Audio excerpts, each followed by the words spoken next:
Salut les raccoons! Vous êtes nombreux à rencontrer des difficultés pour passer des ordres sur la plateforme Binance dans le cadre de la compétition de trading.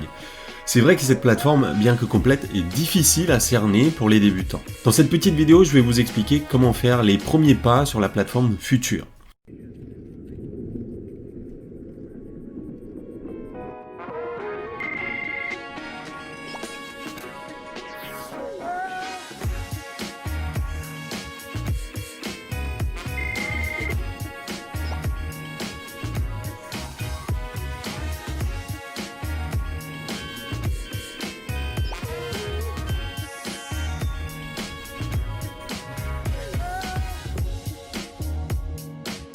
Sans tarder, passons au sujet qui nous intéresse.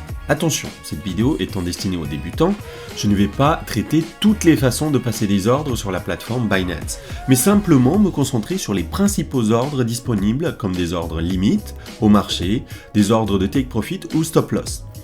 Déjà, comment accéder à la plateforme de trading de Future? Vous vous connectez à votre compte, puis cliquez sur Derivatives, puis cliquez sur USDT Futures.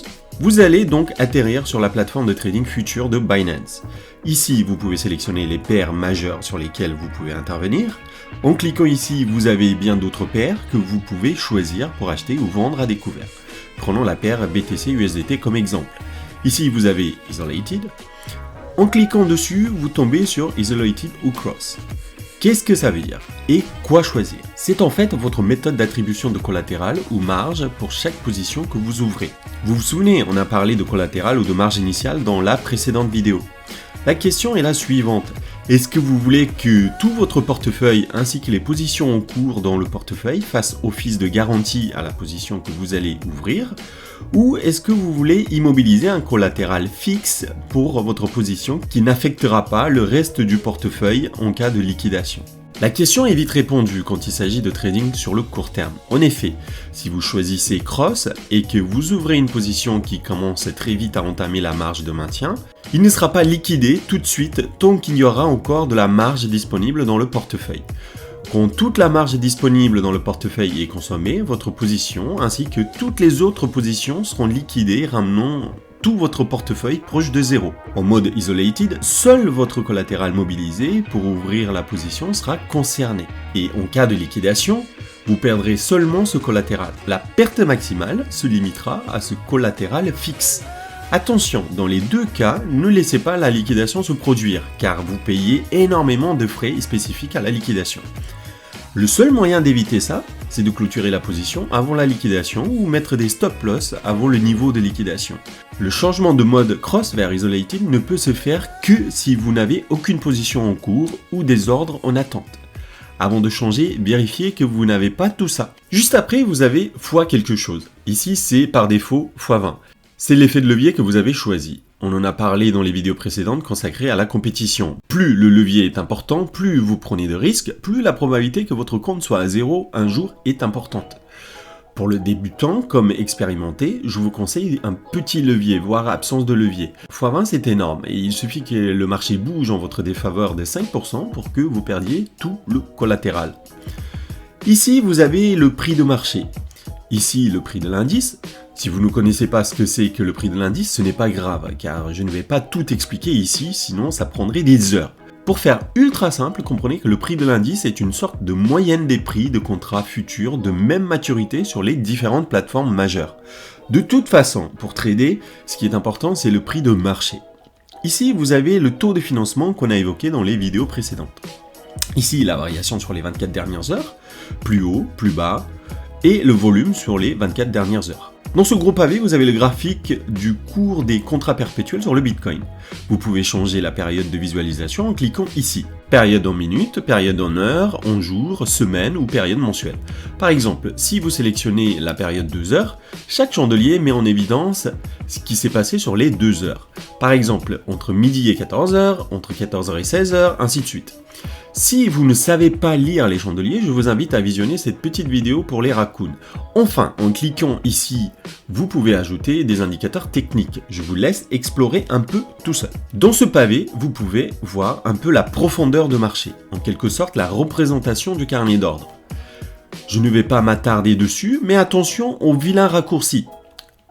Plus de vert, ça ne veut pas dire qu'il faut acheter. Idem, plus de rouge ne veut pas dire qu'il faut shorter.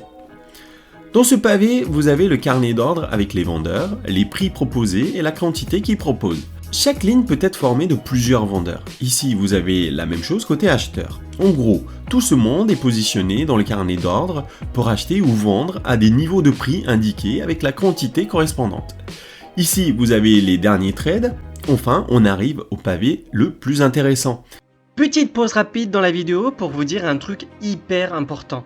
J'ai remarqué que 70% des personnes qui regardent mes vidéos ne sont pas abonnées à la chaîne. Maître Raccoon débute sur YouTube, il a vraiment besoin de votre soutien. Et la meilleure façon de m'aider, c'est de vous abonner à la chaîne pour que le référencement Google s'améliore. Malheureusement, c'est crucial pour la survie de la chaîne. Ainsi, vous permettez non seulement à la chaîne de grandir, mais surtout, ça m'encourage à continuer. Et oui, produire du contenu qui contribue vraiment à démocratiser la blockchain et les cryptos, c'est bien plus stimulant qu'un contenu qui n'a aucune visibilité. Ce petit coup de pouce, ça ne vous prend que quelques secondes et ça ne coûte rien. Merci infiniment. Bon, passons à la suite de la vidéo. Enfin, on arrive au pavé le plus intéressant. C'est le pavé dans lequel on passe des ordres. Vous voulez ouvrir une position, c'est simple. Soit vous avez une idée précise du niveau d'entrée en position et vous cliquez ici pour spécifier le niveau d'entrée, puis indiquer la quantité, puis cliquez sur Open Long si vous voulez ouvrir une position à l'achat ou cliquez sur Open Short si vous voulez vendre à découvert. Deuxième possibilité, vous voulez acheter ou vendre à découvert au marché, tout de suite et au meilleur prix disponible. Ça veut dire quoi au marché ? Simplement, si vous êtes acheteur, vous voulez acheter de suite en allant vous servir dans le carnet d'ordre immédiatement. En gros, si vous êtes acheteur, vous allez vous servir côté vendeur et ce qui est disponible immédiatement.